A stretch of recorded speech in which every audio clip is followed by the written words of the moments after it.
Hello friends, அஸ்ஸலாமு அலைக்கும். எங்கள் வீட்டில் வந்து குட்டீஸ் வந்து நைட்டு 12 மணி ஆகுது.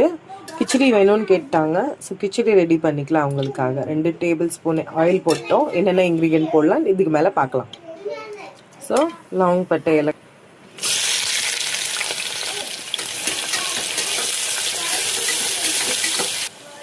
ஸோ ஆனியன் கொஞ்சம் பிங்கிஷ் ஆயிடுச்சு. இஞ்சி பூண்டு பேஸ்ட் போட்டுக்கலாம்.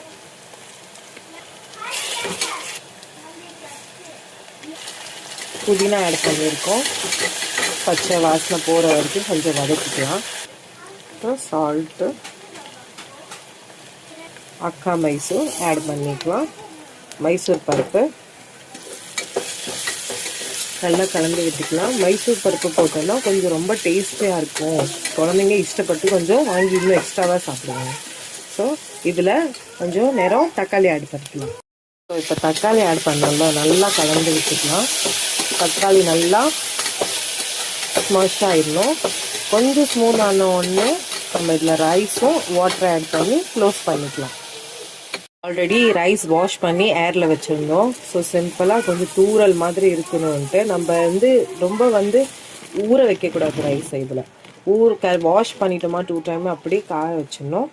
இப்போ ரைஸை நல்லா மிக்ஸ் பண்ணலாம் மசாலாவில். அதுக்கப்புறமா ஒரு 2.5 கிளாஸ் தண்ணி, நம்ம நார்மலாக யூஸ் பண்ணுற அந்த கிளாஸ் தண்ணியில் போட்டு குக்கரை மூடி வச்சுக்கலாம். ஸோ தண்ணி போட்டாச்சு. இப்போ குக்கர் மூடி வச்சு ஸோ 2 விசிலுக்கு அப்புறமா பார்க்கலாம் எப்படி சாஃப்டாக ரைஸ் ரெடி ஆகிருக்குன்னு. சைடு என் பேபி சிக்கன் கேட்டிருந்தா, கிறிஸ்பி சிக்கன். இந்த டைம்லலாம் இவ்வளோ நைட்லலாம் சுற்ற முடியாது. ஸோ இப்போதைக்கு நானே ரெடி பண்ணியிருக்கேன் கிறிஸ்பி சிக்கன். ஸோ ஃப்ரை பண்ணிகிட்ருக்கோம். லாஸ்ட்டு ஃபைனல் டச் பார்க்கலாம். ஃபைனலியாக நம்ம கிச்சடி ரெடி ஆயிடுச்சு. வித் புதினா சட்னி, சிக்கன் ஃப்ரை. பாருங்கள் ஃப்ரெண்ட்ஸ், எவ்வளோ சாஃப்ட் டெக்ஸ்சராக இருக்குன்ட்டு. இதே மாதிரி உறுதியாக இருக்கும். இந்த வீடியோ உங்களுக்கு பிடிச்சிருந்தா லைக், கமெண்ட், ஷேர் பண்ணுங்கள். என் சேனலை சப்ஸ்கிரைப் பண்ணுங்கள். Thank you so much.